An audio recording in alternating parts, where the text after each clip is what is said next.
Hello everyone, and peace of Christ to all of you. If you remember, when Muslims always we speak to them about anything regardless their religion, the Muslims always blame someone else of everything. As an example, the terrorism, America, Israel. But when the terrorist Muhammad was exist, there was no America, there was no Israel, and actually he is the one who sent letters to the king of the Roman, convert or die. When we say to them, violence, Islam teach violence, then the Muslim will respond, will say, shall I show you verses from the Old Testament 4,000 years ago?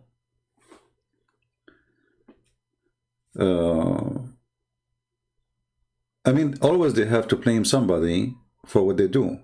Let us say, for the sake of argument, there's other religion believe in violence. That will not make you clear from your violence.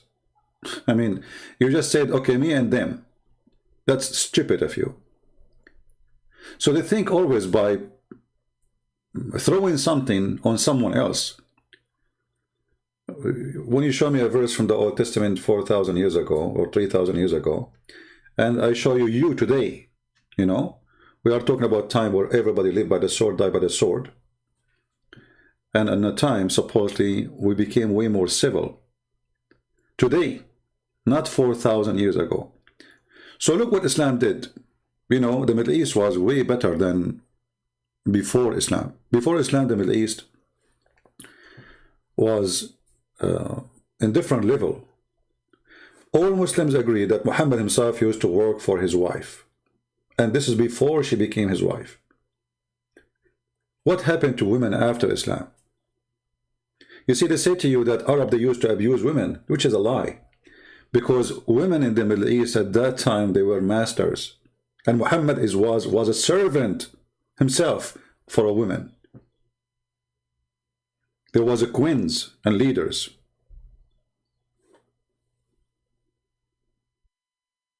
So what happened?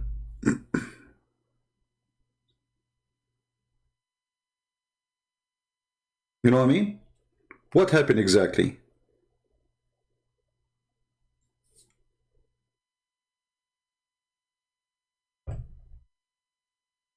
Why we cannot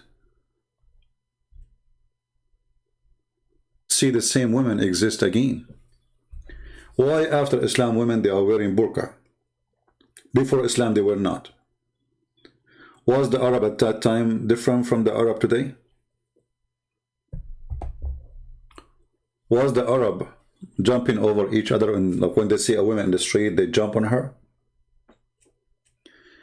You see, all the stories we hear from Muhammad and his companions about the Arab, we don't find that Arab were filthy, but Muhammad, he brought the filth to the Arab by making every human being think of the women in a very, very bad way. This is this filthy man, perverted man. He is the Prime Minister of Pakistan. Pakistan, not Pakistan as in English. So Pakistan Prime Minister, he is as a Muslim, he's a genius, and he found out why there is a lot of rape in Pakistan. Okay, why? Explain to us. Pakistan Prime Minister.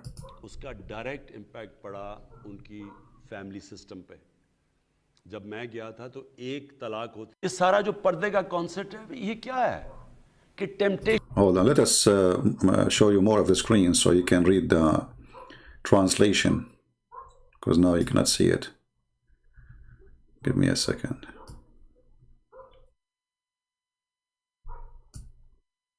Okay, now.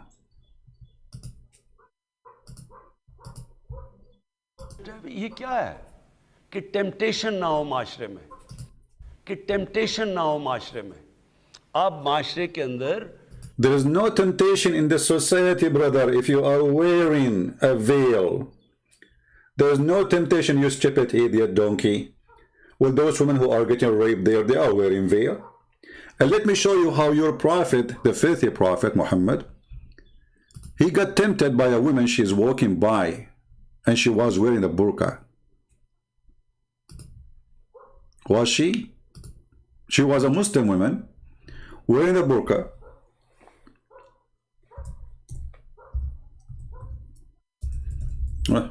My keyboard is acting bad. Uh-oh. And my keyboard is typing the wrong letters. Hold on. I need to fix that.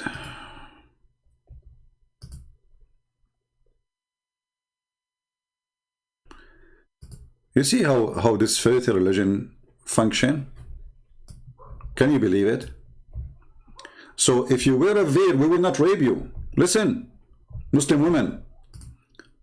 The Prime Minister of Pakistan, he just gave a license for every scumbag in the Pakistan country that if a woman, she is not wearing a veil, you can go to the judge and you say, hey, she was not wearing a veil. I'm excused.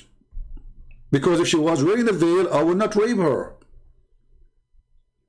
Can you believe how low, how filthy, how trashy, how garbage this religion is?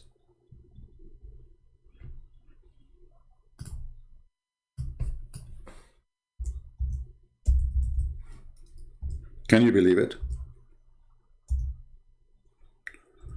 Okay, finally our keyboard working fine. That's good. This is the filthy Muhammad, peace be upon him. A lot of peace on him. I mean, there's nobody in history was a criminal killer, rapist as he is, and they say peace upon him, Allah pray on him. I mean, you name it. This is Muhammad, a woman, she walked by and she was wearing her veil, and she's a Muslim woman. Jabir reported that Allah Messenger, may Allah be on him, saw a woman. So he came to his wife Zainab. Okay, hold on. What do you mean he saw a woman? Hey Muslims, what does that mean? He saw a woman.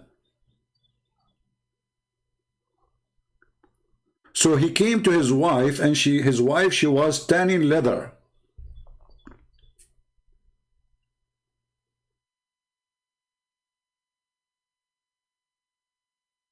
And he forced his wife into sex. You know, imagine, I don't know if you know how the villagers all days, they used to do tanning for the leather. It's a very, very tough process. Boiling water, adding color, putting the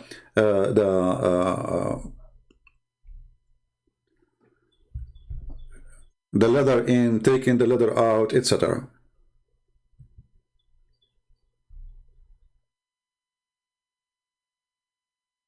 Just because he saw a woman. And then what he said, he did not say she is not wearing a veil and she made me horny. He said the woman, she advanced and retired in the shape of the devil. So the filthy Muhammad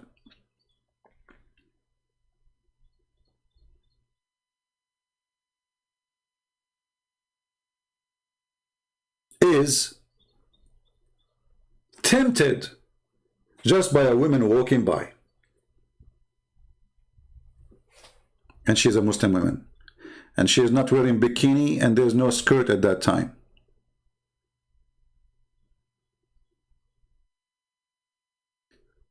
We have a filthy coward here. His name is Muhammad Said. Get out of here. I don't want to see you here. You are a son of Mut'a for sure. Because any man who promote, and he said, this is a lesson for you, Christian Prince. When we are walking here in the street and I see women who they are wearing, you know, whatever, wearing, short skirt, whatever, I don't jump on them. You know why? Because Muhammad could not make me a dog. If Muhammad was able to make you a dog, then this is a different story. I am a human. The dog Muhammad will not make me a dog like him. So if you are a Muslim, and you believe that your wife and your sister and your mother deserve respect, you should know, you should teach your children that women are not a piece of bone or meat. The second you see it, you jump on her.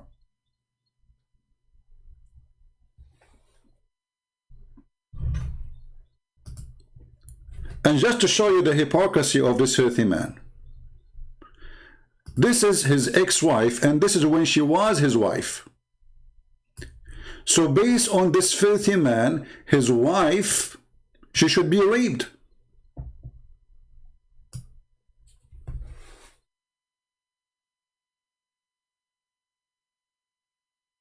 This is his wife, and this is when she was his wife. This is why her name is his last name when she took this picture. It says Jamima Khan, feet. This is the wife of this man. So he's asking people, if you see my wife, please rape her.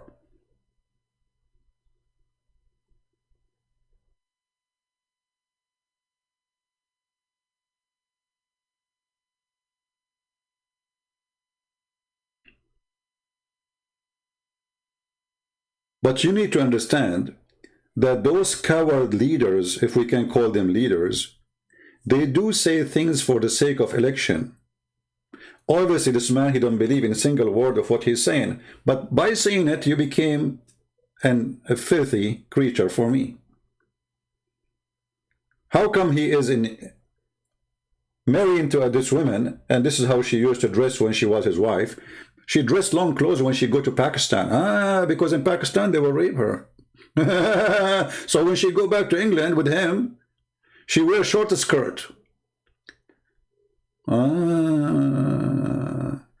So the Prime Minister of Pakistan is saying to you, Islam made us very civil people. If a woman wearing a skirt, short skirt like this, we will rip her to pieces.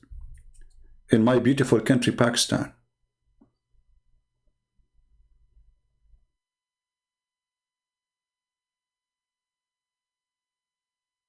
We know. That's why I'm saying when she was his wife. Somebody's saying to me she divorced him. Well, thank you very much. Do you want a picture with him? Actually, I put in the screen a picture of her with him.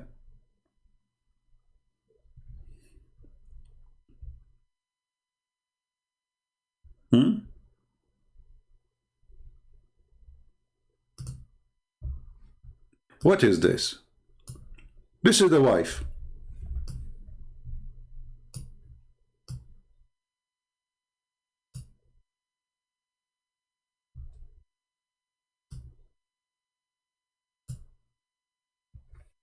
This is the same wife.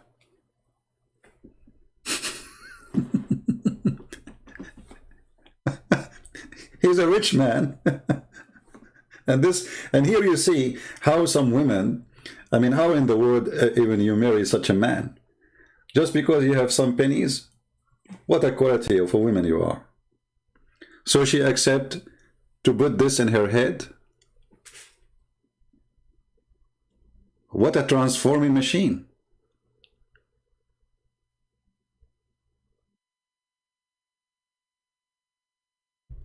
When she was his wife,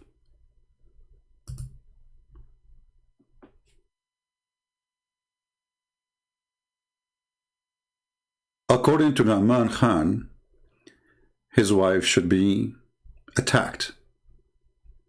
She's showing her hair, and she's showing her chest, and she is not wearing a veil, as you see. How you do that?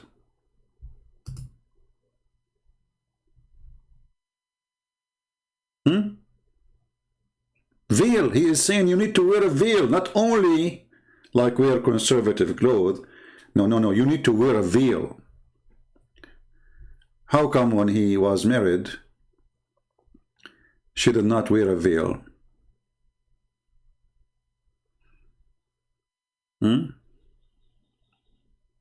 What was the problem? He could not control her?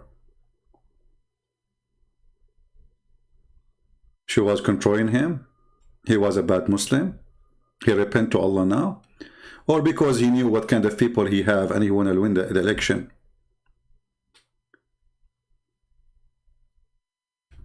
You know, Islam is the leader in Pakistan. It is a country of lead, brother.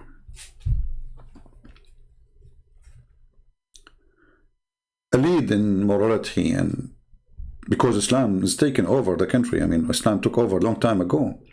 And because Islam took over, my friend, this country became very moral. To the point, Pakistan became #1 country in the world searching for porn.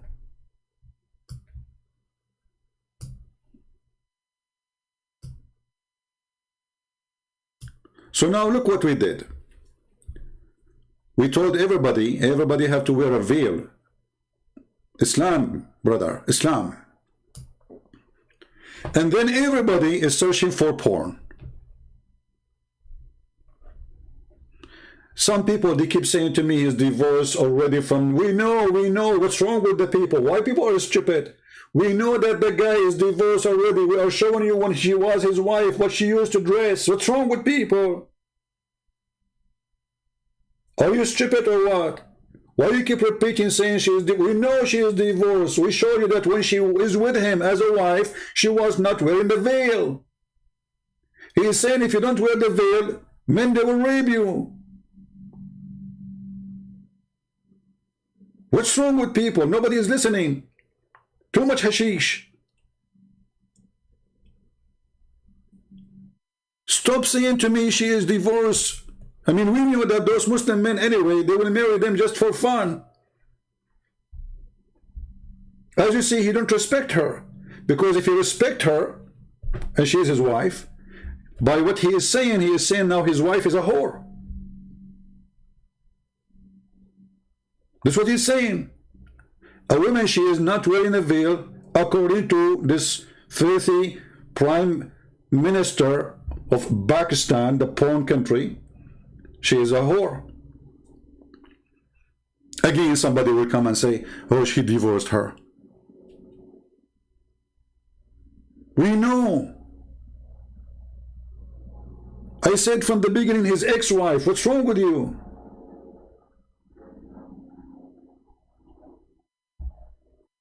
Drink some coffee if you're still asleep. So, if Islam is a religion of conservative, and Islam is a religion of making you behave, and Islam is a religion of controlling you to be a good person, why Pakistan is #1 nation for sex search? And it's called, according to, this is Fox News, Pornistan. Do you see it? Pornistan.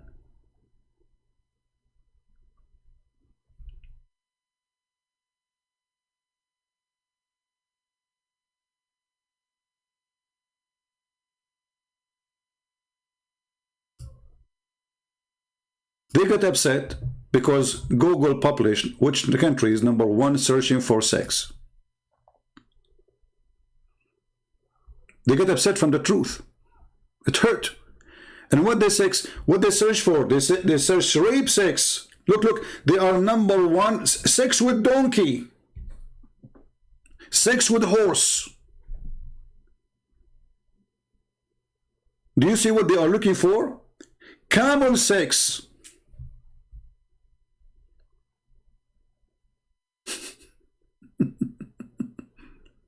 Camel sex. Sex with dog. Rape pictures. Rape sex. Child sex. So they are teaching the world about morality. And Islam, brother, we made us conservative, brother. But in every one of them phone, there is nothing but searching for sex and porn. What does that mean? That means Islam does not make you better, Islam make you worse. You became obsessed with sex, and you live for sex. Islam strips you from your humanity. Like a normal human, maybe he live for, let us say, 22 hours a day, normal human being, and maybe an hour or two he think about women or something. Let's say human being as a man. With Islam, you are still thinking about it 24 hours. Your heaven is porn.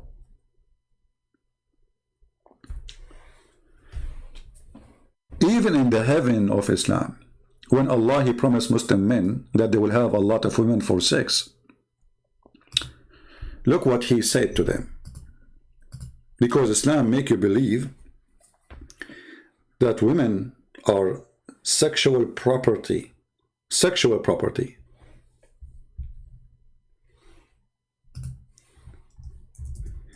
Even in the heaven of Allah,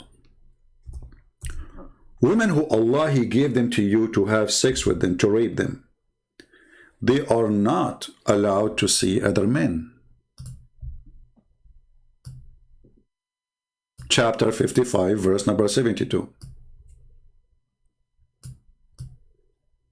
So the mentality, the filthy mentality, is traveling with you to the heaven of the filthy Muhammad, aka Allah. Even there in heaven, which supposedly there's no sin, a Muslim is worried somebody is looking at my wife. There's a comedy, there's a Muslim guy, made by a Muslim, by the way. This comedy is made by a Muslim. A Muslim guy, he went to go a picnic with his wife and his kids. So he went there early, nobody was there. And then a group of people sit in the right. So he put a curtain in the right side.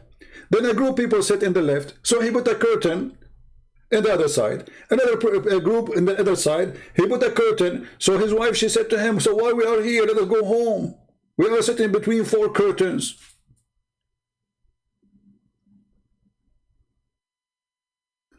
So now you are in heaven, and you are going to sit with your wives between 4 curtains. But yet you are in heaven. I mean, nobody will jump over your window, and no need to worry about security and rape. But still, those women, brother, they are restrained. Do you see the word restrained? Islam made the women a sexual product to be used and abused. This is why the Qur'an says in chapter 3, verse number 34, beat them. When a woman, if you remember the hadith, when a woman, she came and she was complaining about her husband, he want to force her, he want to rape her. And he did beat her to do that. What Muhammad said to her? He said, he's right. If you think you can go back to your previous husband without him raping you, you are mistaken. And as you see, the woman, her husband, he beat her in order to force her into sex, and her skin became greener than her clothing. Aisha, she said, a lady came wearing a green veil and explained, also complained to her, oh Aisha, she's complaining to her, for her husband, and showed her a green spot in her skin caused by beating. It was a habit of ladies to support each other. Look at the habit of the ladies. Look at this habit, man. Disgusting. You know, women are women. What you can do? It's a habit of ladies supporting each other, you know. No, you cannot support each other. Get beaten, you know, that's it. Enjoy it. You know? This is why they say, no man will be questioned for beating his wife. No man should be questioned. Why? Because if we question the man why he did beat his wife, we are stripping Islam from the reason to be a Muslim. All those gang who joined Muhammad to be Muslims with him, they are seeking a privilege. So if we take the privilege from them,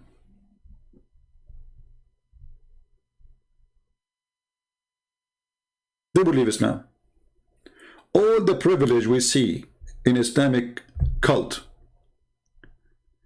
is made for the man and the man only, and the women are just accessories. And why? Because Muhammad, he need those men to fight for him. It's not the women who will go and do jihad and kidnap some women for him. Even when Muhammad, he asked them to go and fight the Roman, he says, attack the Roman and get the blondie girls.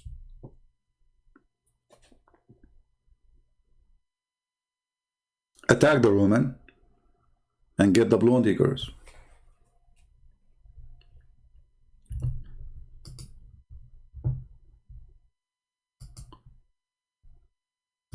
Is Muslim women now saved from rape? If there's rape in Saudi Arabia, oh yeah. Here we have a very well-known person. A Muslim lady was raped by her father-in-law. I thought Islam will prevent rape. She is raped by her father-in-law. Well, this is what Muhammad he did? He had sex with his daughter-in-law.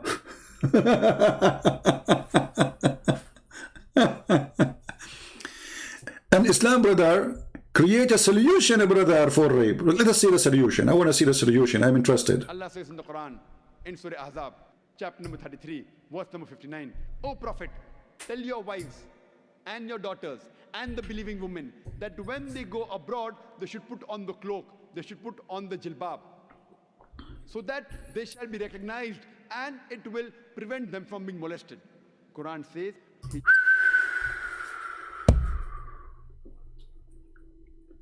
brothers and sisters, that will prevent them from being molested. Did you hear it? That will prevent them from being molested. You know what? I'm totally convinced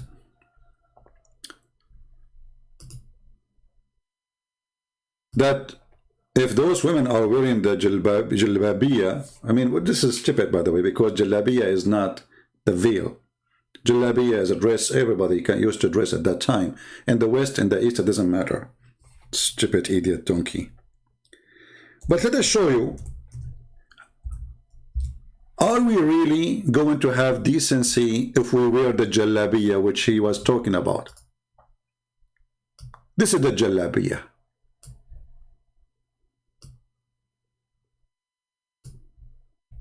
Do you see it? This is the jalabiya. Please don't forget to wear your jalabiya. What is that? Is that a circus or something?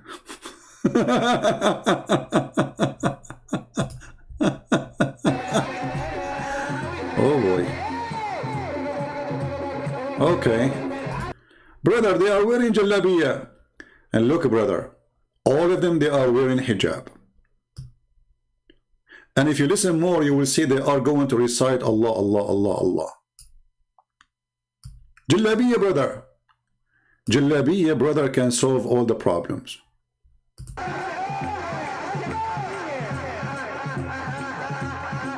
Two women in the top of each other, and the other guy is shaking his butt with the other woman's butt. And remember, all they are wearing hijab. Praise be to Allah. You can't even see their face. Brother.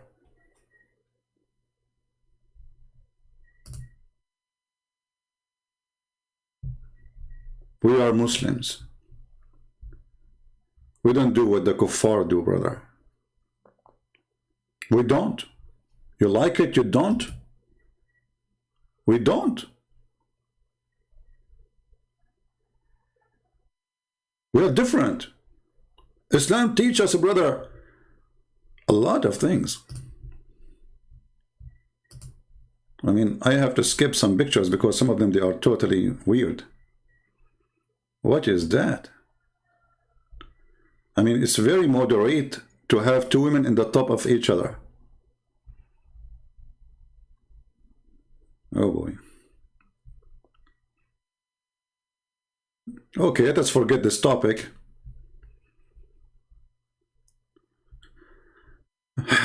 All right.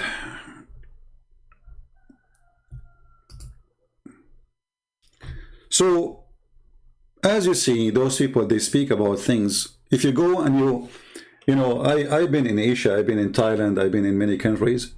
And in the month of Ramadan, everybody from Saudi Arabia, you find them in Thailand. They go in the Philippines, they go, etc. Seeking what?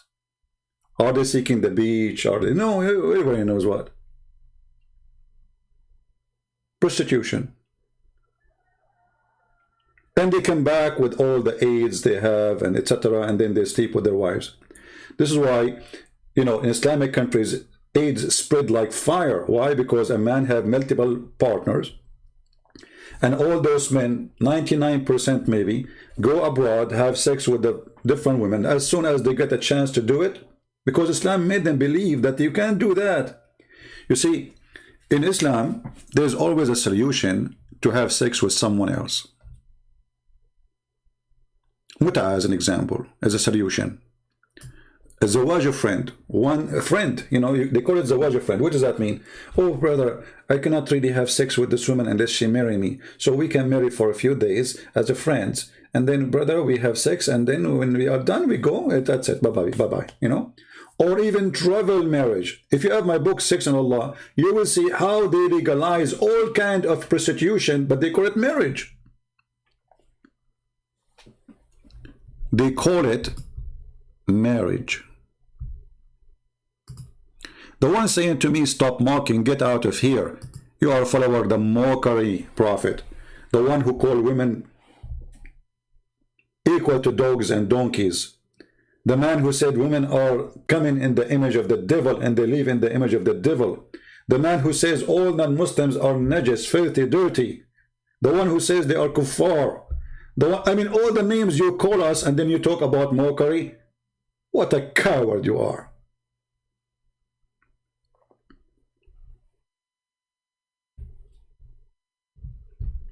As you see, it is #1 mockery countries, Islamic, you know, I mean Islamic religion, and yet they say to you, stop your mockery.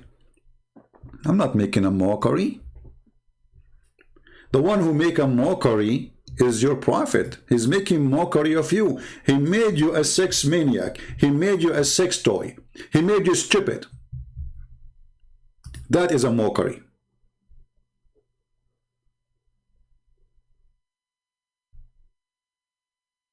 If your sister one day, she go and somebody see her hair, and then somebody rape her, well, don't blame the guy who raped her, because simply, you know, she is not wearing a veil.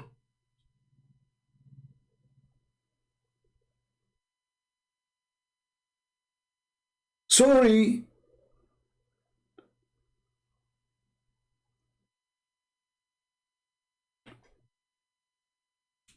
We just heard Zakir Naik telling you how to prevent rape.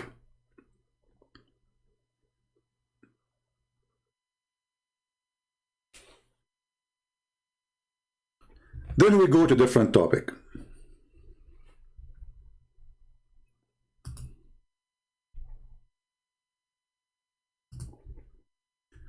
Pakistani Prime Minister says abusing Prophet Muhammad equivalent to the Holocaust cause denial. Look at this. Brother, what do you want to say to us? What do you mean, brother?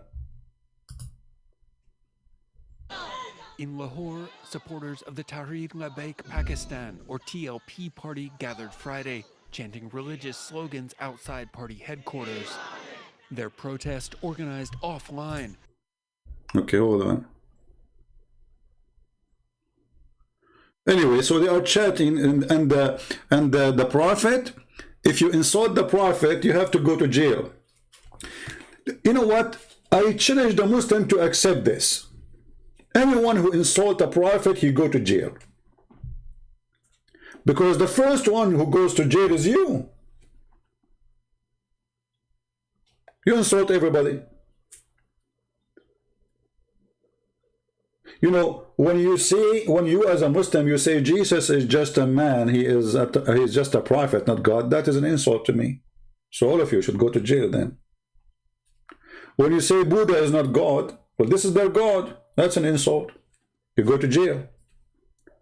When you say the gods of the Hindus are fake, you go to jail. Do you dare to do it? Look who's talking. Look who is talking about insulting other people belief. Of followers of the insulting machine Muhammad. وَإِنَّمَا الْمُشْرِكُونَ نَجِسٌ. Those who don't believe in Allah, they are najis, filthy, disgusting. Forbid them from entering our holy land.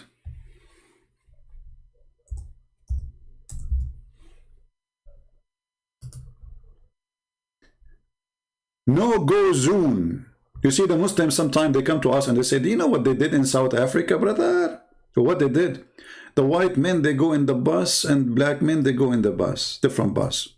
Well, you have this long before South Africa, based on religion. And you have it until now. And actually now the new crown prince, I think he opened Mecca for non-Muslims. Islam is collapsing. The rules of Islam, nobody want to believe in it. And this is why I want this crown prince to become the coming king, so Islam will fly as soon as possible from Saudi Arabia.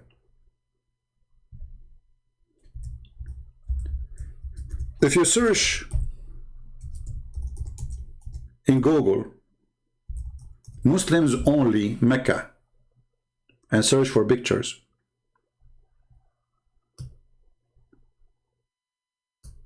do you see it? Muslims only. Why? Because the Qur'an taught Muslims that we as a Muslim, we are supremacist. The rest are dogs and cats and animals for us. Actually, there's a guy, and we played this video before.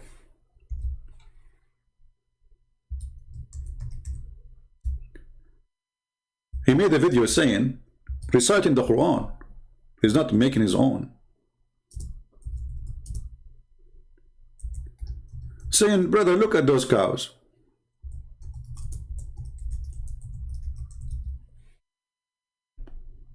Look at those cows. Which one is better? At least those cows are useful.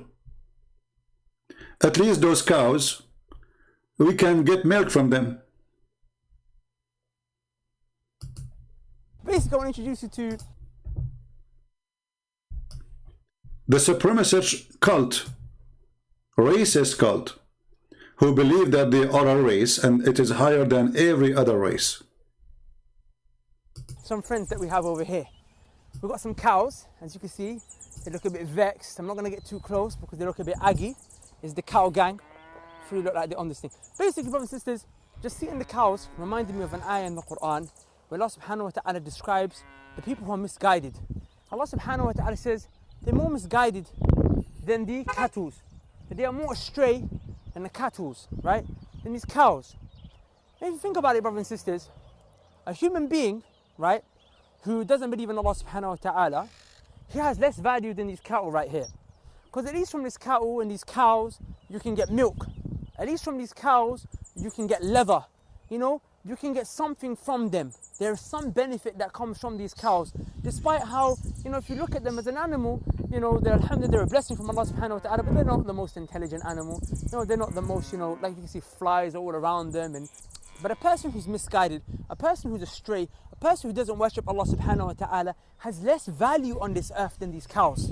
Because these cows, like I said, at least they produce some fruits, some meat can come from them, some milk can come, some leather can come. But what is going to come from a human being who is misguided? What is going to come from a human misguided? Look, he has a Mercedes-Benz behind him made by the human being who is misguided. This donkey, he has a Mercedes-Benz behind him made by the kuffar. The camera is using, made by the kuffar. The clothes he's wearing, all of it is made in China, made by the kuffar. The phone he's using is made by the kuffar. Even the cows there are owned by the kuffar. And he's asking you, what the kuffar provide, brother? At least the cows, they have milk. Well, this is a question I want to give it to you. What do you provide? Can we milk you? Like the Prophet Muhammad was squeezed by the angel 3 times and no mayonnaise came out? This is the supremacist cult. They believe that they are the highest, and don't blame them. This is coming all from the garbage of the filthy Muhammad. He is the biggest criminal. Muhammad, he told them that you are the best of mankind, Muslims. And because you are the best of mankind, I give you authority to go and bring everyone is not a Muslim and put a chain around his neck like a dog. The Quran chapter 3 verse 110, the supremacy verse. The supremacy verse of the Arab. You are the best of mankind. And when the Muslim, they say to you, this is for the benefit, brother, for the benefit. But they will not tell you what benefit we are talking about. Read carefully. You are the best people ever raised for, between two bracket, the benefit. You see the benefit? Oh, come on, do you see the word benefit? Benefit, brother, of mankind. And they will cut you there. They will not tell you what this is mean. They will say, see, the Muslims been ordered to be given benefit for mankind. And then says, the best for mankind are those who bring them with the chains round their necks till they embrace Islam. And by doing that, we force them to convert to Islam, brother, and they will not go to hellfire. Look how merciful this religion is.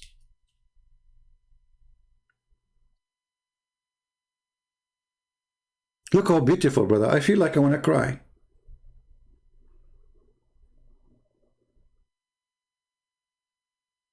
And then you will find a bunch of atheists and feminists and all this crazy stuff. They say to you, we love Islam. What? We love Islam. Well, Islam says beat the women. We love Islam. Okay.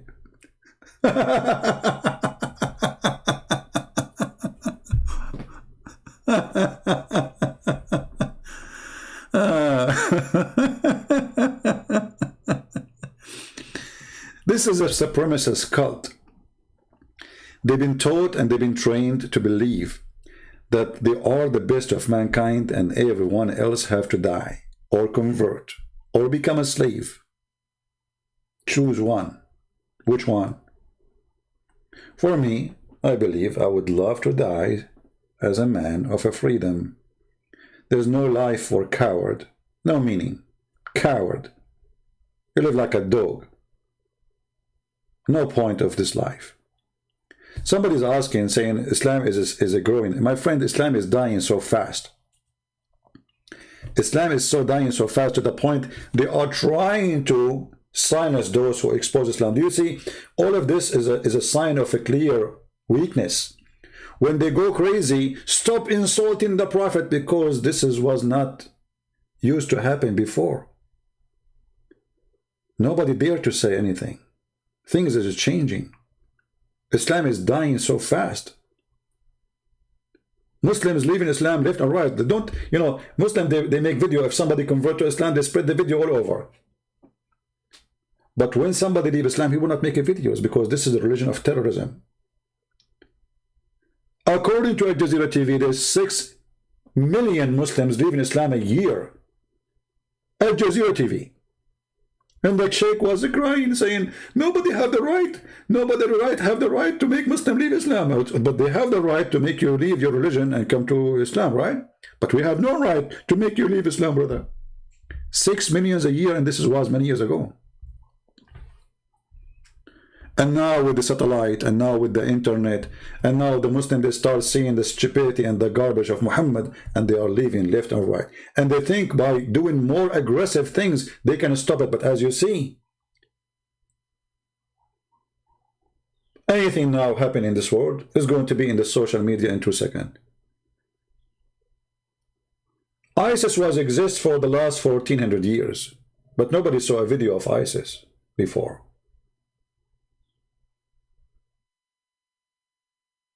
And then when ISIS start practicing the true Islam, Muslims, they start writing articles saying, ISIS is not Islam. And I challenge any Muhammadan to show me one thing ISIS did is not Islamic. Do you remember the video where ISIS, they put chains around the women from the Yazidi and the Christians? You remember them? They took them as slaves. Oh, they are not doing that, brother. This is not Islamic. Well, here we go.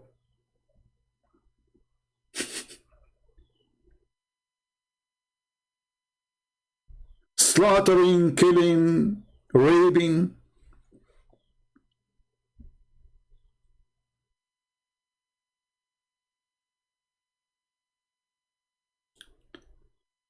And Muhammad, he claimed that if we bring you and the chain in your neck and we make you a slave and you convert to Islam, and we will keep you as a slave, by the way, because they did that to many who they are slaves, they converted to Islam so they will not be abused extra, but they will not let them go free. Actually, Muhammad himself, he did not let Bilal go free. See, the Muslim, they keep saying Bilal, Bilal. First of all, if Muhammad is a prophet against slavery, why he have Bilal anyway? Muhammad himself, he have tons of women for sex purpose, not to wash dishes.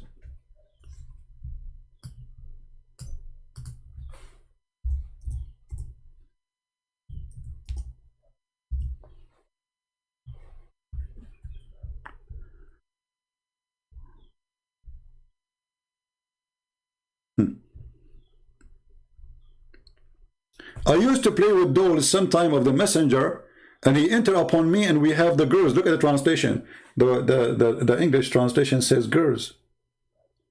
In Arabic it says jawari, my slaves. You see how they lie even in translation just to cover up?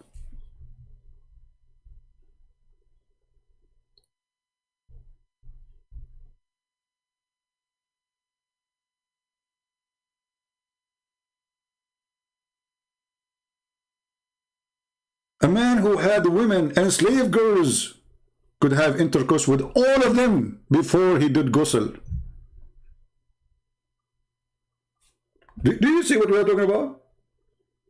A man who have wives and he have slave girls, he can have sex with all of them. I mean, what kind of a man he is going to have sex with all of them before he wash? How many? How many times you want to have sex? Perverted cult?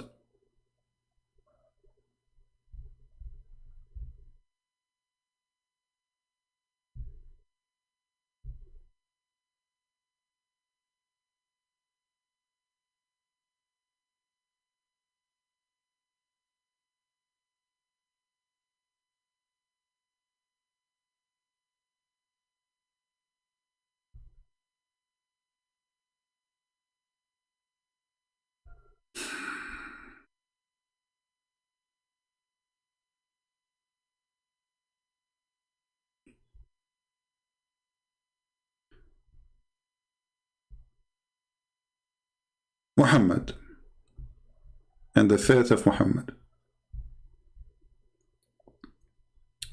I noticed that the messenger of Allah was missing. Oh, Muhammad is missing.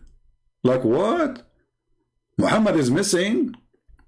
And I thought he had gone to visit one of his what?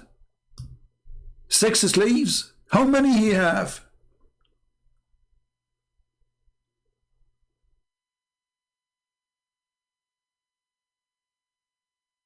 But Aisha said I was wrong. I thought he is doing that as usual. I thought he had gone to visit one of his sex slaves. How many he have?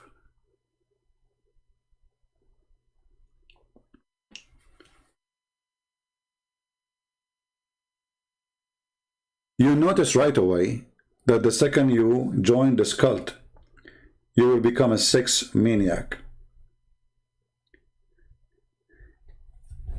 You know, like, do you know the display in a store? In the display, when they want to sell a product, they have a spotlight. What is the purpose of the spotlight? Is to get your eyes' attention on where the light is, and then you will see the product. Islam make the women a woman in display by putting her in the burqa, because now she is a sexual object wherever she go. And when the man he see anything of this woman, he will consider it as an invitation. Anything.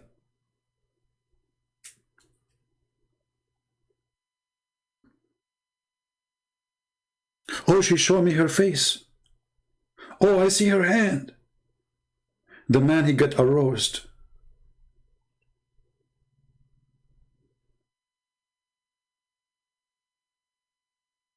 And now Muslim men are not even getting married in Saudi Arabia. because of YouTube and internet, the average of marriage is very low. Why? Well, he look at the one in, you know, next to him, and the one is in the YouTube. Look how beautiful she is there. I'm gonna go there.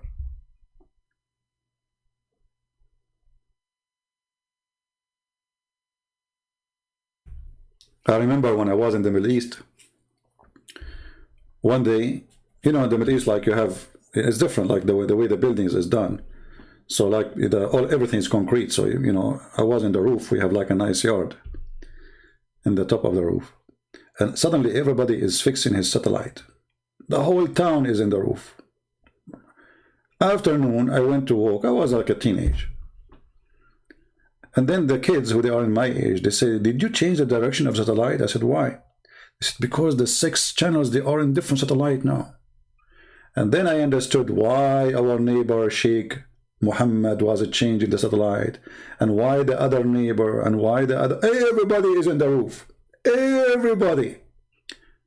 When I saw them in the roof working satellite, I said, what happened? So I went downstairs. It's working. Everything is working fine. You know, TV is working. But the porn channels, brother, they are moved to different satellite. So everybody is adjusting his satellite. This is why Islam did not bring anything civil to the life of a human being. Wherever Islam goes, filth come.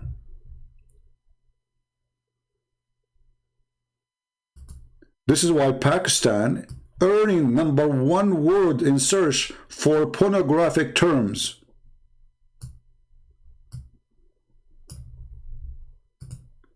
And notice here in the article they are saying that the Muslims are so upset from publishing this in the internet.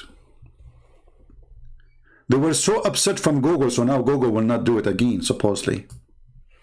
So Google saying Pakistan is #1 in the word search for pornographic terms, outranking every other country in the world. Pakistan is top dog in search for per person horse sex. I wonder what is making you excited when you watch horse sex. You are a person who prays 5 times a day to Allah. And now you have a break from work. And you want to entertain yourself. I go in Google and search for horse sex. Wow. Since 2004? Brother, you broke the record. Donkey sex since 2007. Aren't you upset that there is somebody before you? He was #1. Oh, by the way, why did they put #1 before #7? We want to see which country. And then since 2007, rape pictures. Between 24 and 29, rape 6. Since 24, 6 child sex. But this is a country where everybody wore burqa. So obviously, Islam and burqa is making you more obsessed and mad with sex. It did not make you a better person. It did not provide you with any solution.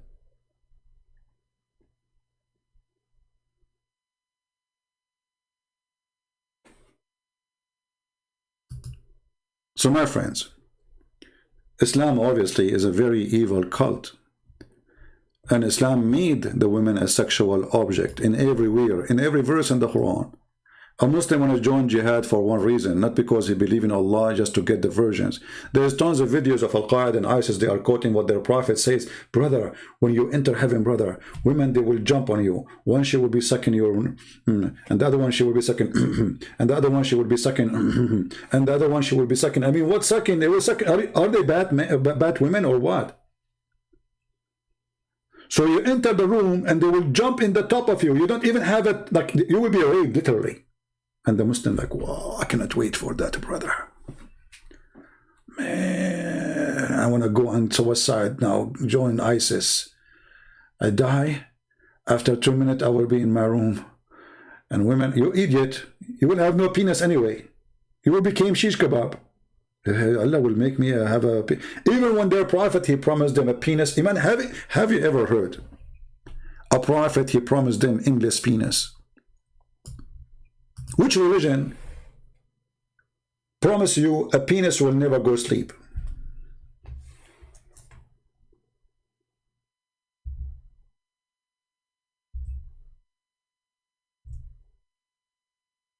Huh? Just I'm wondering, what is the religion which will make you hear such a thing? What kind of a prophet?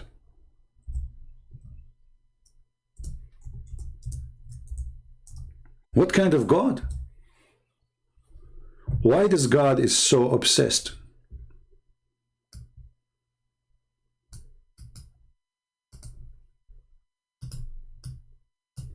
with penises and vagina? And the funny, the Muslim, they say to me, Christian Prince, why you keep talking about things? I am the one who's talking about it.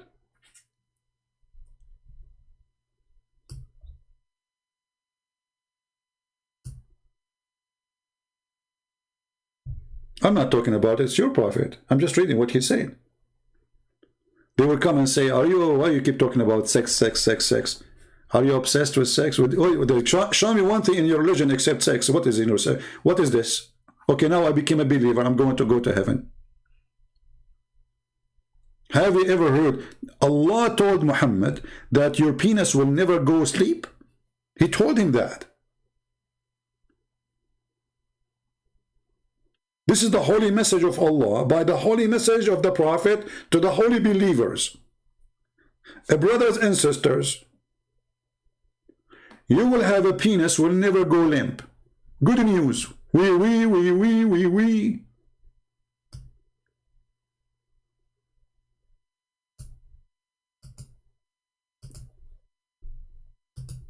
And brother, Allah will take the prostitutes. By the way, there's a good news for prostitution according to Islam, because Allah, if you are really good looking, according to Islam, Allah will import you for sex to make the Muslims happy.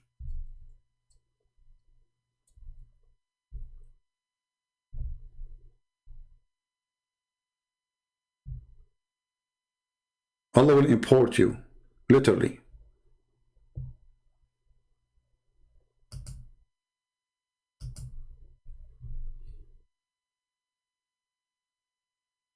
Inheritance of hellfire women. Allah will take them from there. Why? Because those women, they have nice, desirable front passages. I don't know what is that exactly. Muslims, anyone can help us? What is the desirable front passages which is going to qualify you to get a job in the heaven of Allah, and you will enter the heaven of Allah even if you are coming from hell? And what is the connection between those desirable front passages and your penis will never go limp? There's any connection? This is a decent religion, brother. We follow Prophet Muhammad. He taught us decency, and we are decent. Even when they're God, He will resurrect people from the ground, from the death. You saw the video, right? Allah will do ejaculation.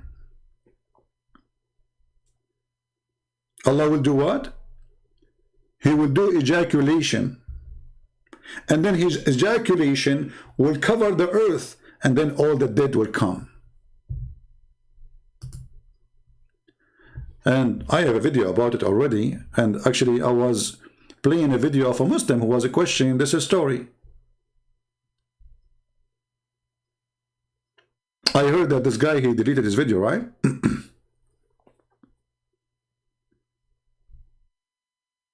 Abu Layth? Did he? Somebody told me that he deleted after I made a video about it. But I think it's too late already. People have, you know. So it was a Muslim who was asking himself,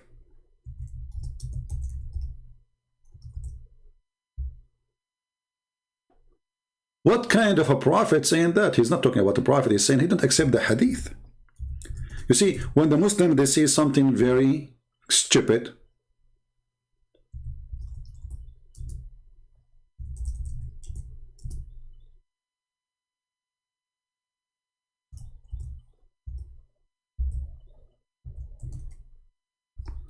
I'm trying to find the video he played for us.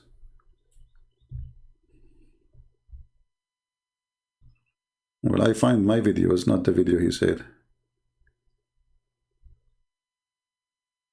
Oh boy.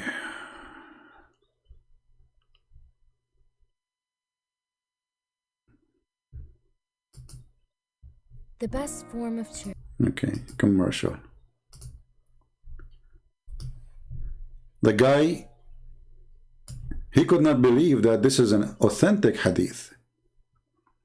And he was trying to, like, come on, this is no way. Nonsense is that?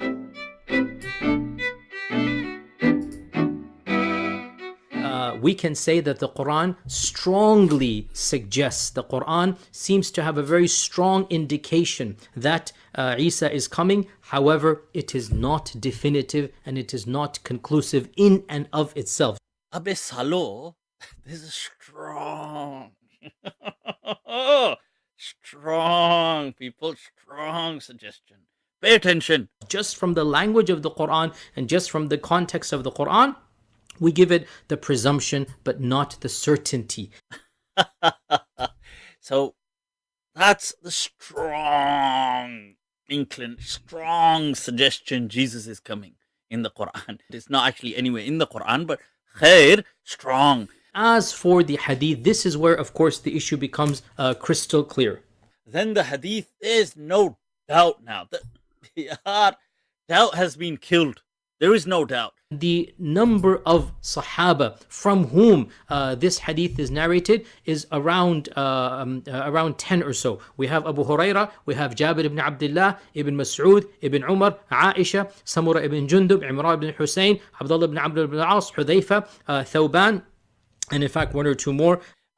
There's a hadith of Ibn Mas'ud. He mentioned Ibn Mas'ud. Ibn Mas'ud. First of all, Ibn Mas'ud begins by saying that the Christians claim Jesus will come back. You see this belief creeping in. But brothers, sisters, the Christian claim. The Christian claim. The Christian claim.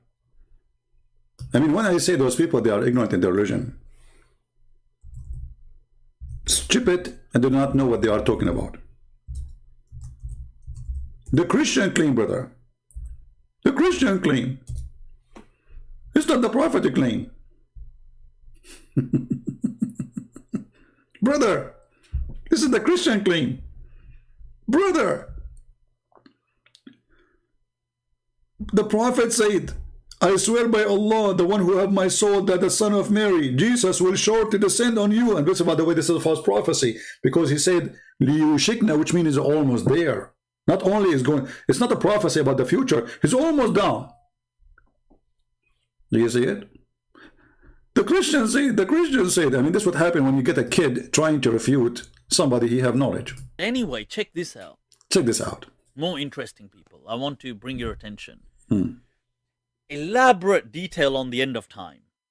What's going to then happen is, look at all of this. What will, he goes through in, details. This is going to happen. That's going to happen. A wind is going to come. Ya'juj, Ma'juj are going to come. People are going to die. All this stuff.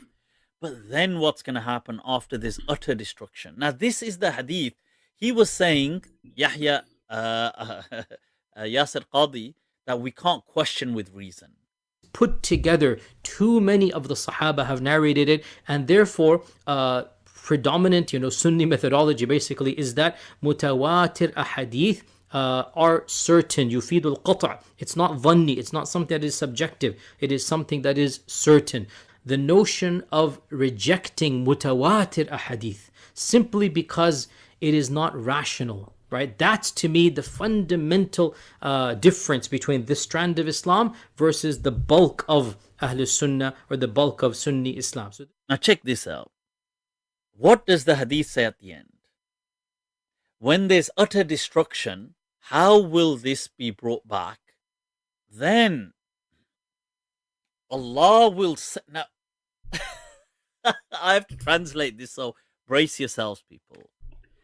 Allah will send, there's a fluid from beneath the arsh which will ejaculate like the sperm of men.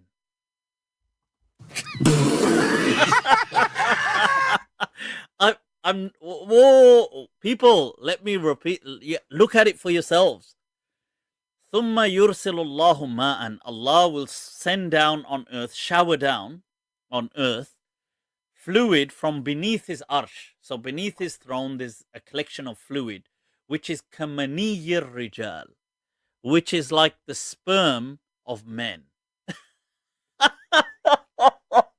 This is going to shower down on the globe. And what's going to happen is this is going to then give birth to once again life. So sperm.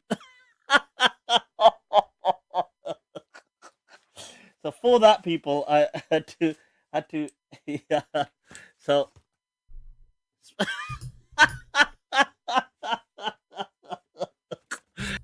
stop.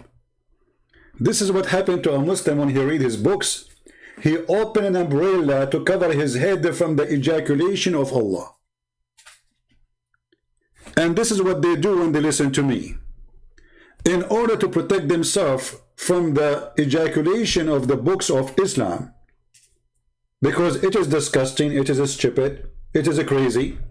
So what they try to do, they open an umbrella and say, I don't see you, I don't hear you.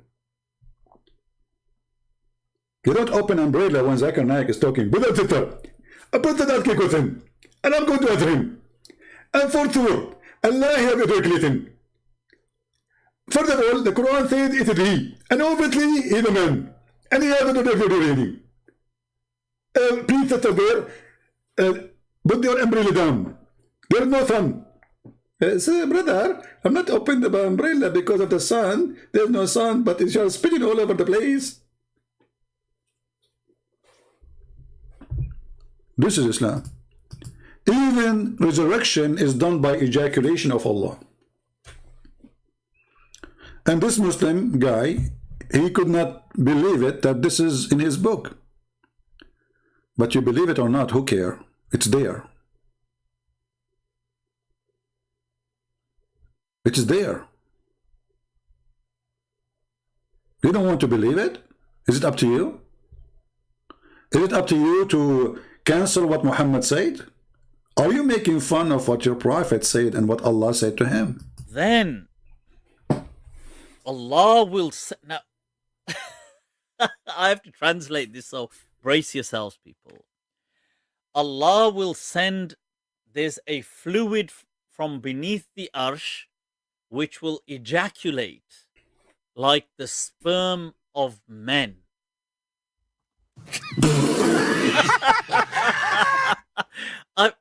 Whoa, people, let me repeat. Look at it for yourselves. ثُمَّ يُرْسِلُ اللَّهُ مَاءً. Allah will send down on earth, shower down on earth, fluid from beneath his arsh. So beneath his throne, there's a collection of fluid, which is كَمَنِيِّ الرِّجَالِ, which is like the sperm of men. This is going to shower down on the globe, and what's going to happen is this is going to then give birth to once again life. So now where Muhammad is getting this is from the god of Baal. You know Baal? Allah is Baal, the same god. Like they have different name, but obviously the same method. Baal, the people in the old days, those who believe in Baal, he ejaculate, and then spring come. And women get fertility, and even animals, they have babies. That is Baal who fertilizes everything. Allah is the same as Baal. It's different God, different name, different territory. The God of fertility. My friend, the one who's saying, Abu Hamid, that South Korea is going to hand over Rahat John Austin to Islamic State of Pakistan. Okay, let me ask you, why we Christians don't give support for this guy? If you are Pakistani people who support freedom for your country, why you don't organize yourself and ask some Christians to join you? And I'm sure many they will join you.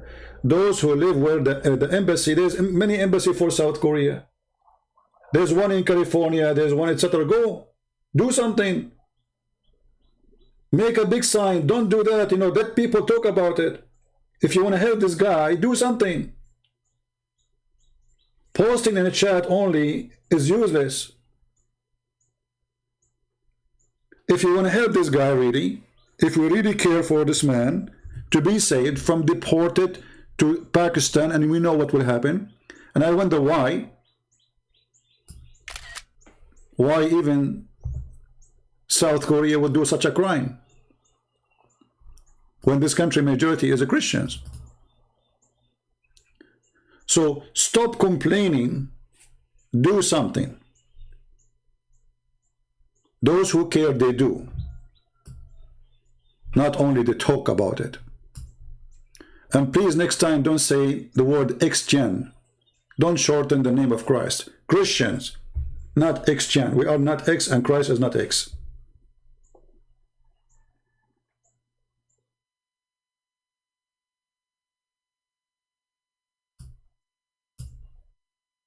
Stop being negative and be positive. Do something. Go now, contact all the Christian Pakistani churches. Says, hey, you guys, all the ministers on those churches, contact other ministers. Let us make a movement and save this person. And then the media will start talking about, and then South Korea will not deliver this person. But if nobody care, then nobody care.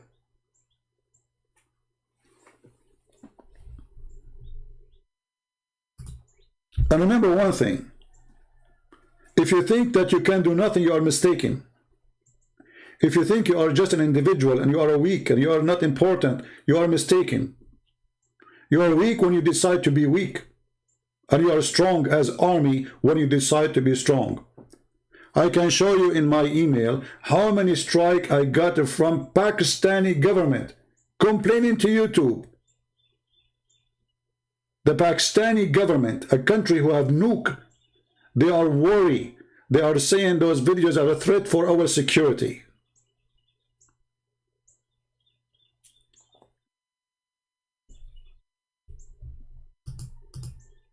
You Christians are weak when you decide to be weak. When you decide just to watch. You are strong when you do something about it.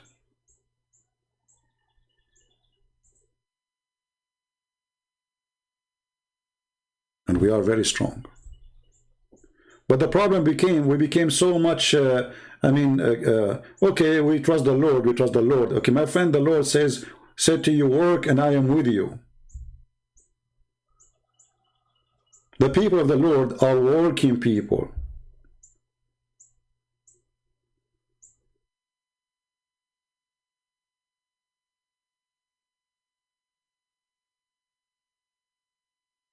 Pakistan is not worried about that the country became #1 porn star country in the world. They are worried about my videos. And each time I open my email, I find YouTube sending me, we receive a complaint, legal complaint from the government of Pakistan. We showed you already many of them.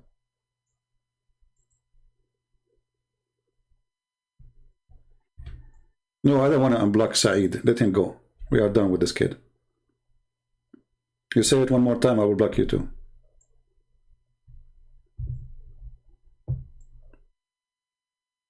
We have no time for kids. So, when this religion speak of dignity, you should know better that this religion have no dignity. Their prophet, even he allowed them to have rent, to rent women. Have you ever heard of a religion says you can rent women? How you can do that? And this is God teaching. It's God teaching to rent a woman. And they explain to you how Islam teach, brother, that renting women is the best thing to do, brother.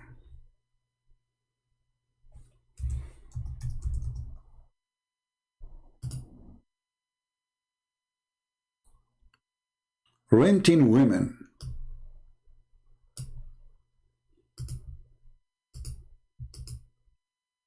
The 4 pillars of muta. Okay, what is the 4 pillars of muta? They explain to you that it has pillars. Look, this is very well organized religion. Pillars, brother. We have pillars of prostitution. Okay, what is the pillars? Can you tell us about the pillars, brother? In some work, a special term is applied to women who participate in muta, mustajara. Mustajara in Arabic mean or rented women. Muta is considered as a kind of rental because in general main basic aim is the kind of this marriage, they call it marriage, look at this, is sexual enjoyment of the women. So they say to you, burqa, they say to you, we are conservative, they say to you, my friend, this religion is the most lousy hippie cult ever exist for mankind. It is sex perverted establishment. From sex with the children, to sex with men, to sex with women.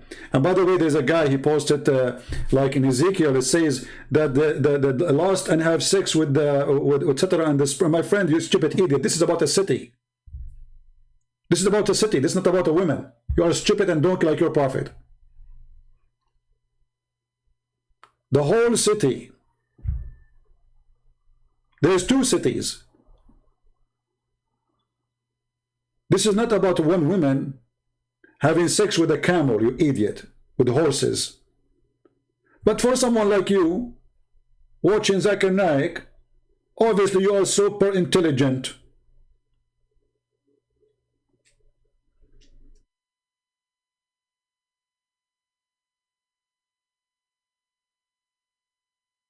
Actually, we have a clear verses in the Bible that if you have sex with animals, what the punishment? In the Quran, there is no such thing. I tell you to show me where in the Quran it says if you have sex with animals, you will be punished. You will say to me in the hadith why Muhammad trying to copy the Jews. I can show you the fatwa where it says that having sex with animals during the Hajj will not destroy your Hajj. Your Hajj is valid.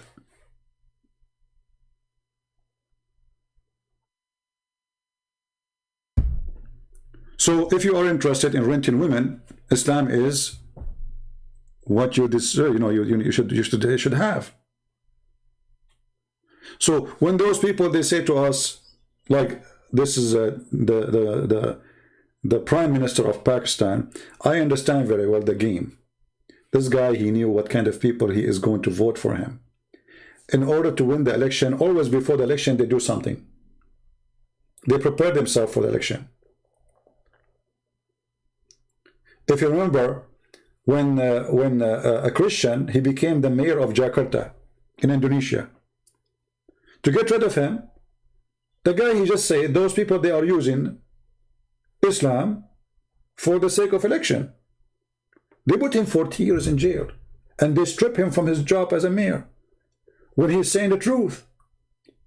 Why they are against him? Because he's a Christian. You cannot put the mayor, he's a Christian. So what if he's a good man? So what if people love him? So what if he's perfect for the job? Still he's a Christian. So the guy, he said those people, they are using religion for the election. Just for saying that, he did not make insult of Muhammad. He did not say anything. That's not like me talking now. Nothing. Because of what he said, they are using Islam for election, for politics. They strip him from his job. They send him to jail.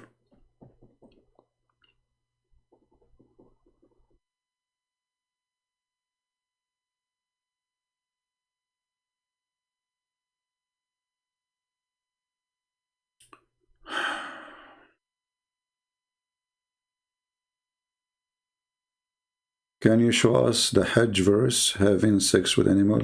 This is not a verse. This is not a verse.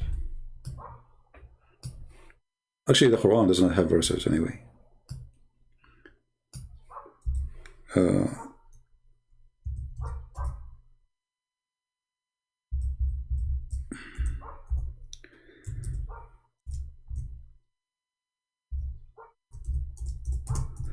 Let us see.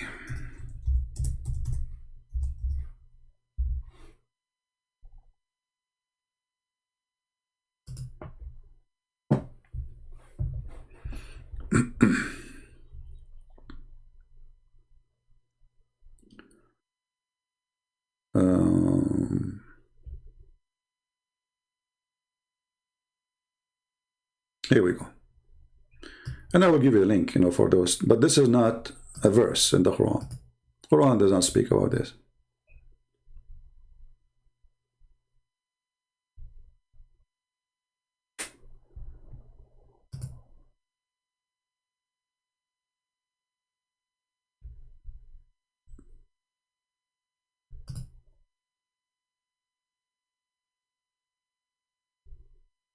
Let's see.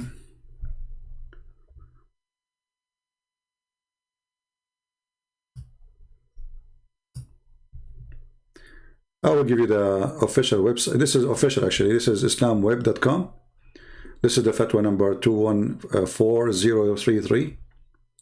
And this is the date of it. ولا فرق بين الوطء في القبل أو الدبر بين آدمي من آدمين أو بهيمة. وبه قال الشافعي وأبو ثور ويتخرج في وطء البهيمة أن الحج لا يفسد به. وهو قول مالك وأبي حنيفة. So, to Islamic Sunni sect, the biggest, and I think this guy, the Prime Minister of Pakistan, he is a Hanifa, saying that if you have sex with an animal, that will not make your Hajj invalid. Also, there is no difference between sexual intercourse in the vagina or in the back passages. Wherefore, from a human or a beast. Accordingly, Shafi'i and Abu Hanifa said, and Abu Thawr, he said, this is the biggest names, the Hajj is not spoiled by it if you have intercourse with animals. Do you see it? Even if you have sex with a human, man with a man, homosexuality, in the anal. This is the translation. Let me check the original. Let us go to the original. This is the book of Kitab al-Mughni, page number, let's see which page this one, doesn't say which page we will find it, because it shows many pages in the same link.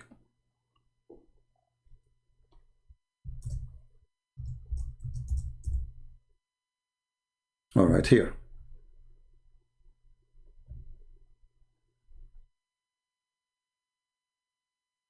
So what they are talking about, if you have sex with the animal, you know, it's okay.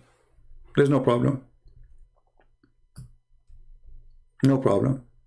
And this is 2 or 3 of the biggest sect of the Muslim Sunni. The Muslim Sunni, there are 4.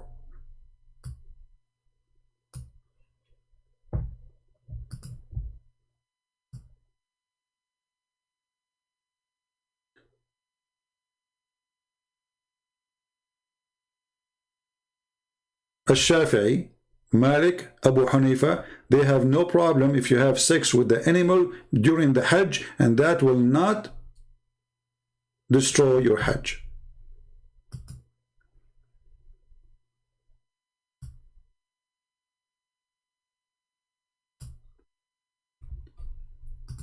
What do you want more?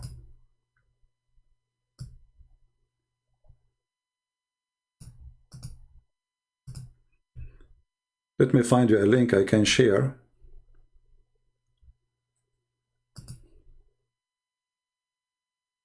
Here we go. This is a link we can share. This is better because it shows you the hadith directly. But it's in Arabic. You have to use Google Translation. You can save it in your reference. All right. And this is a very official Islamic website. This is islamweb.net. And this is the page number, the book of Al-Mughni, volume number 3, page number 160, hadith number 2387.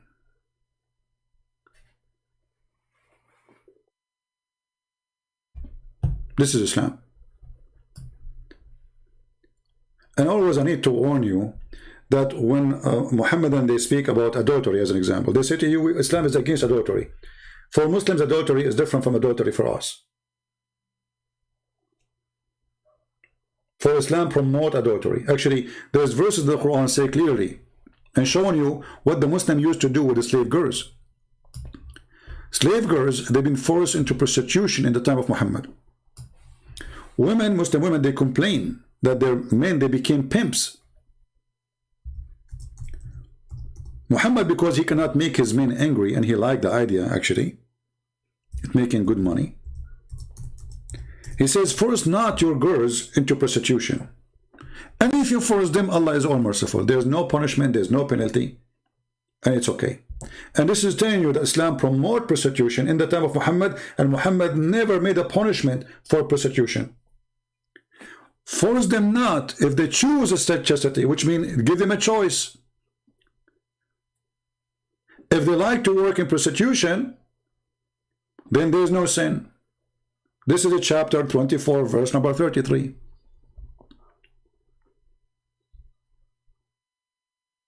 And if you force them, Allah is all merciful. That's it. Don't worry about it. Do you see it?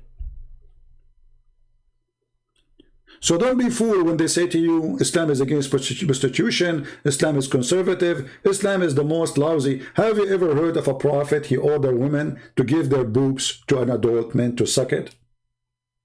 I mean, what kind of conservative religion this religion is?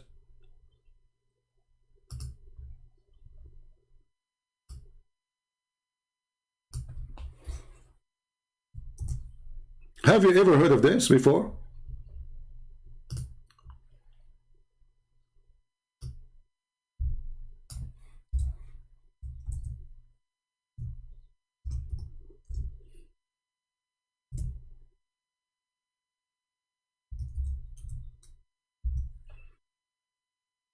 Let us see.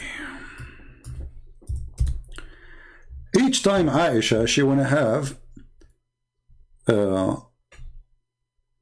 somebody to enter her house to meet with her, you have to go and suckle the nipples of her sisters or her nieces.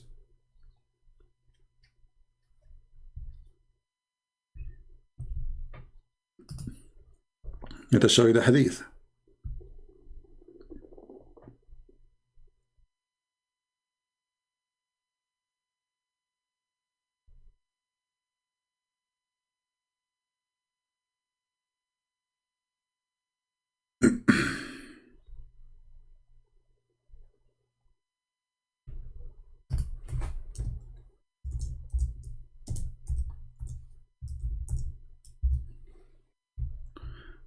Let me find it.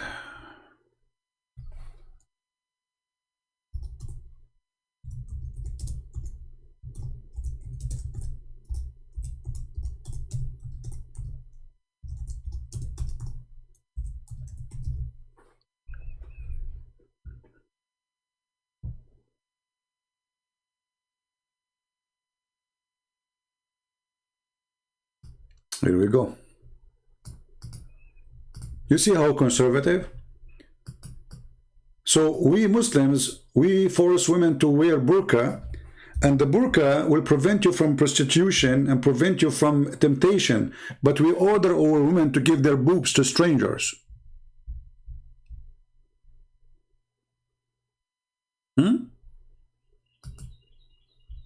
Anyone want to enter upon Aisha, he have to go and suckle her sisters.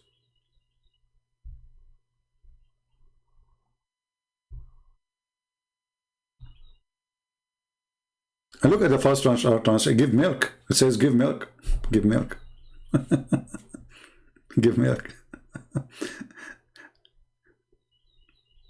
So whenever a man, she wanted to be able to come and see her, she ordered her sister Kulthum bint Abu Bakr and the daughters of her brother to suckle, not to give milk. Look at the funny translation, give milk. Why, she's a cow? Hey, brother, drink my milk, and that will make you able to see the wife of the Prophet alone in the bedroom. The word suckling became give milk. Perverted cult. That is Islam, my friend. Give milk, huh?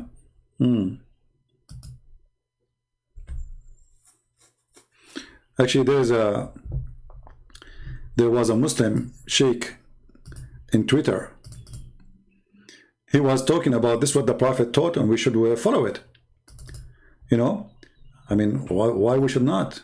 This is what the Prophet said. And there's a kid, his name is Mimi Hijab, if you remember him. This guy, he said, because I said the same thing to a Muslim woman, he said, sexual predator, Christian Prince, sexual predator. And then look at the coward. Look. Okay, can I suck your wife tit and make her haram? He is debating with the sheikh.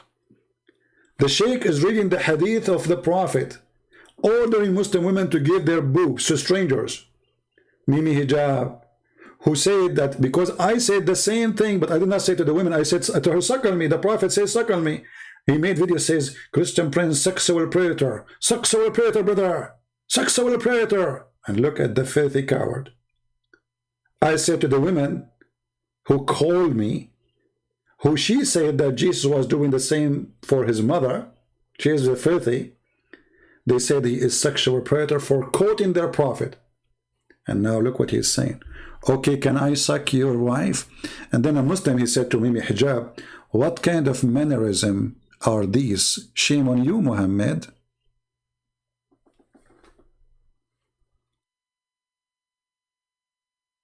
This is Islam. This is what happened when a Muslim, he tried to reject what his prophet saying. I mean, the sheikh is saying to you what the prophet said. What's the problem? Are you making fun of the prophet? Yes, we make fun of the prophet. Why not? And he make it like he is making fun of the guy, not the prophet, but the fact he's making fun of his religion.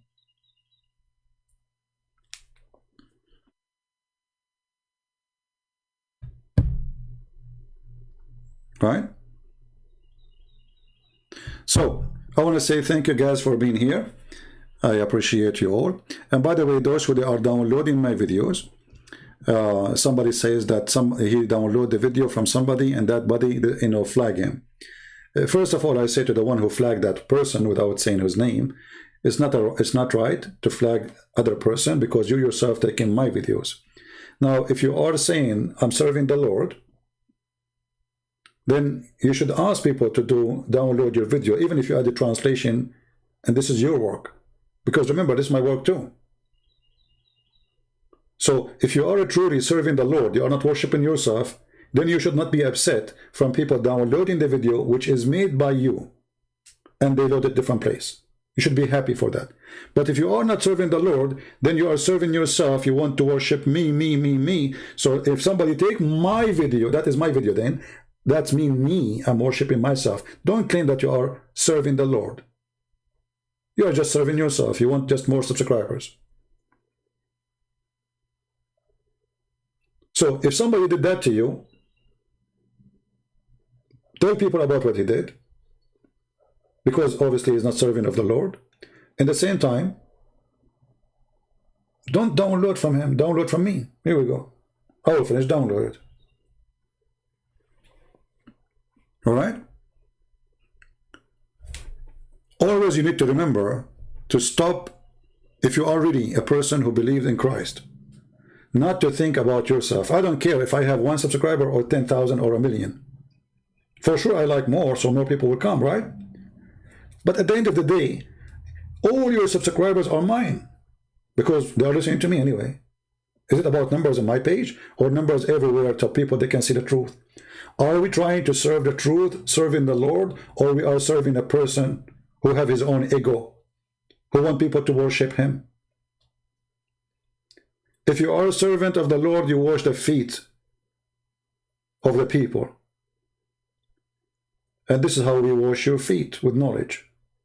We cleanse your feet from the dirt of this earth. So my friend, be a servant for the Lord, don't be a servant of your own. Because if you do so, you and your ego will go with you, or your ego. You will die soon, nobody will remember you. And the Lord even will not remember your work, Because he will say to you, many they will say to me, Lord, Lord, God, God. I say, depart away from me, I do not know you. They said, we did all the work for you, we did even miracles in your name. He said, you did not do it for my glory, your glory. So don't be one of those. Serve the Lord from your heart. Love the Muslims. We don't hate them. We are speaking against Islam, and we are trying to save them from this garbage. It's called Muhammad Islamic supremacist cult. Don't hate. Don't teach violence. If you want to help the guy in South Africa, the one who is, they are going to deport him, start right now, contact your minister in a church, say, hey, there's a guy, this is what will happen to him. Let us do something. If you're Pakistani or not. I wish I can do the same. I don't have any minister to contact, really. I don't do business with the churches, sadly. Because most of them, they don't like what I do. My topic is very aggressive. They want to spend their day just doing sermon and rituals. Nobody want to fight for the truth. But if you go to church, and I encourage you to go, find a good church to go to, find a good man to listen to, tell them, let us do something. You can have a peaceful strike in the front of the South African embassy. TV stations will come. Call newspapers, TV stations, so they will know about you are there. And be sure to do it legally. Don't break the law. Don't be savage. Don't use violence. You are a Christian, remember that. Do it legally. There's embassies everywhere in every country. Talk to your church, see how you can organize it. Contact the authority if you need to get a license for that, in case you need it. And then stand with this poor man who is going to be deported. Do something. Right? Do something. This person now, God knows what he is thinking. The whole world left me alone. Nobody cared for me.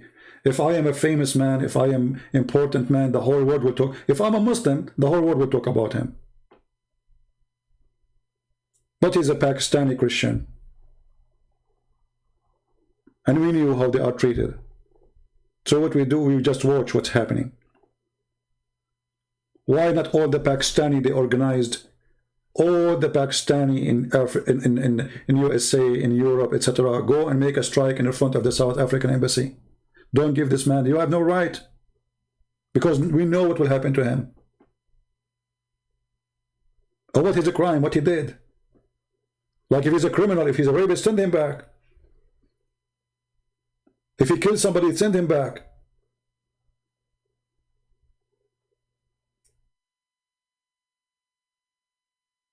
But you give him back because of his belief? And this country, suppose, is a Christian country?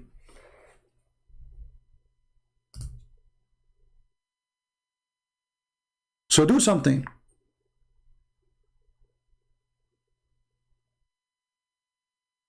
Yeah, contact them, contact, my friend. Just do something, do something.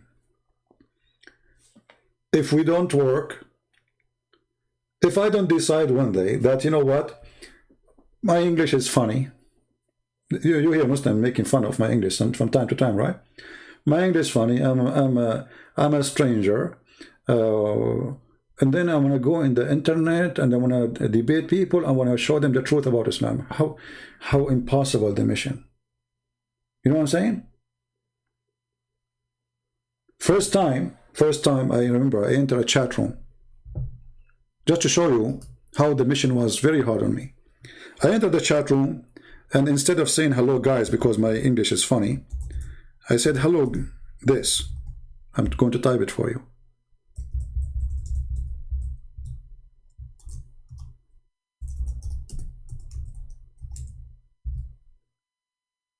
And then right away they start cursing me. And I said, what's wrong with those Americans? I just said hello to them. I said, hello guys.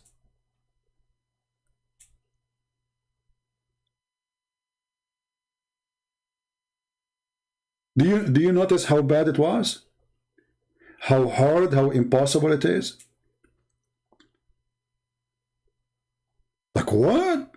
Why they are cursing me what I did? I felt really bad. I felt like, what happened to them? It's like I put gas on them. Like, what happened? What's wrong with those people? So I went to the second chat room. I said the same. They did the same. Like, what the heck? What's wrong with those people? They are crazy American people, you know? Like, it's not me who was driving in the opposite highway direction. So my friend, sometimes the mission, it sounds like it's impossible. But if you are a person who believes that you can make a difference, you can. Go and see in Indonesia if we say now how many people in Indonesia they knew about me, you will not believe it. I'm nobody. I mean, who am I? I'm no one. I'm not a bishop. I'm not a priest.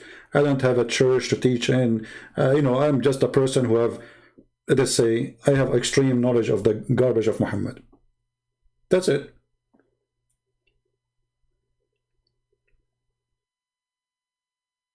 And I never thought even I can write books in English. That will be crazy. But the Lord always provides people who help you to fix your grammar, to fix your English, to make it better, etc. So I write what I can write, and then people they volunteer to help my grammar to fix it.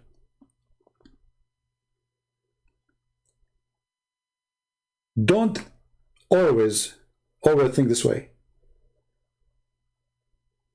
If you don't jump in the ocean, you will never learn how to swim. You will never.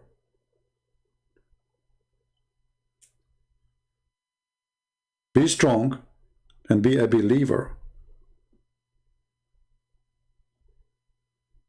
When you are a believer, there is nothing is called mission is impossible.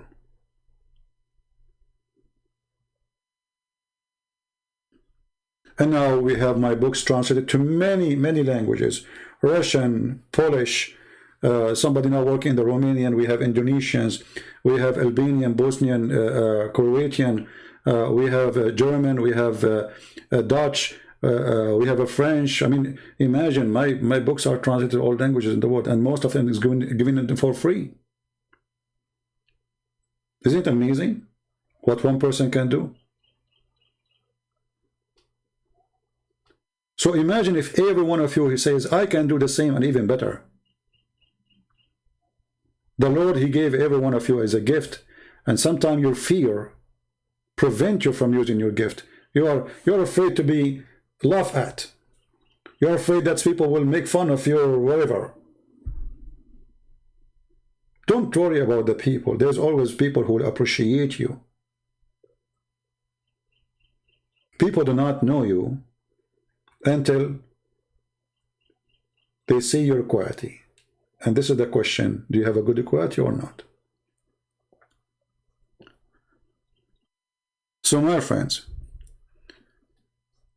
work, serve the Lord, pray for the Muslims, we love them, we don't hate them, but for sure Islam is nothing but evil. Islam is nothing but of the devil. We people who love peace, and because we love peace, we are fighting Islam. As simple as that. South Korea, the guy in South Korea. Somebody post his name in the comment section, please. Post his name. Tell everybody to contact his church. Help this guy, you know. And always do the same. You do not need invitation. When you see somebody discriminated, just because of his faith. Especially his faith is not teaching hate and killing. Why you wanna do that to him? What he did? Like this guy, he believed that Jesus said to him, love your enemy. Is that a crime? This guy, he believed Muhammad is a fraud. Oh, it's a crime.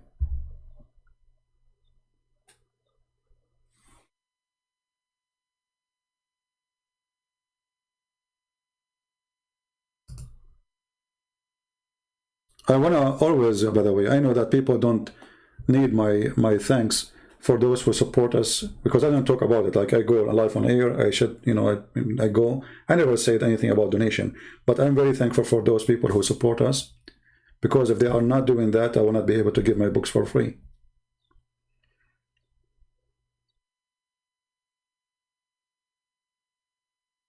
I feel so happy that millions and millions of Indonesians are getting my books for free in their own language. And I hope somebody now is working in Chinese translation. I cannot wait to see my first book in Chinese. That will be so beautiful. Because there's more than 1 billion, actually what billion? I think there's maybe 2 billion human beings who speak Chinese. Either they live in China or they live around the world. Read the truth about Islam in the Chinese language. And imagine, all those people who translate my books, they do it voluntarily and for free. See how the Lord always provides you? Do you see how He supports you? I did not pay a penny for any of my books' translation.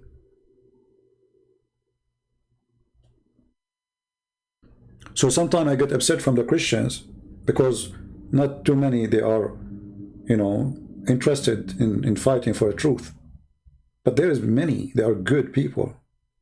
And they are doing really great job, and they did. And they are from all the churches. Protestant, Catholic, Orthodox. I have people working translation from everywhere. This is what makes us one church. The Messiah, the love of the Messiah. The priests, they divide us. Christ, He unites us. And this is why the devil, he hate me. The devil, sometimes he tried to test me, to make me divide the Christians, as many priests they do. As the Qur'an said, in chapter 5, verse 14, Allah, He said He will spread hatred and enmity between the Christians until the day of judgment. We will not let that happen. We will not serve the devil, Allah, aka Muhammad. We will not allow anyone to spread hatred between us as a Christians. And even we don't hate Muslims. Imagine if you are a Christian and you don't believe that you should love your enemy, then you are not a Christian. So how you love your enemy, but you cannot love your brother in Christ? Christ unite us. The devil divide us. And based on this, remember this always. Who is the one behind dividing the Christians? It is the devil. It is not from Christ. We are one church. And we have one master. I want to say thank you all of you for being here. May the Lord bless you. And maybe tomorrow we'll have a new topic. Don't forget to subscribe if you did not yet. And if you are already, don't forget to unsubscribe, because Allah will give you a blessing for doing that. The good deed, bad deed. Bad cup, good cup, Allah.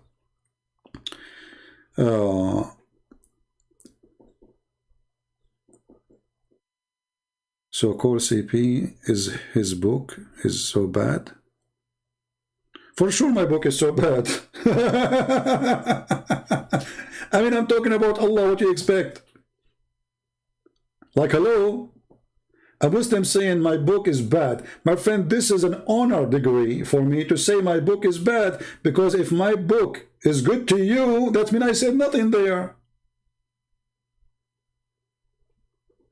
Do you understand, people?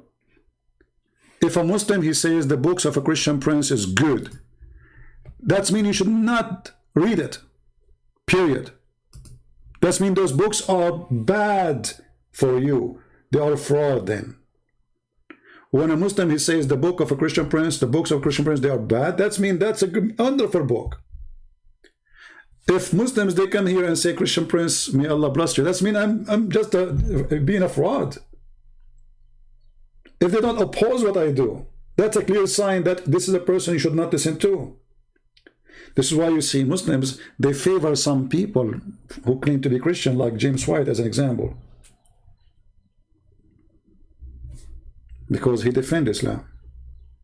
Anyone from any church, Catholic, Protestant, whatever, he defends Islam, Muslim, they say, bless you. There's a rabbi. All his audience are Muslims. He claimed to be a rabbi, he lives in Indonesia.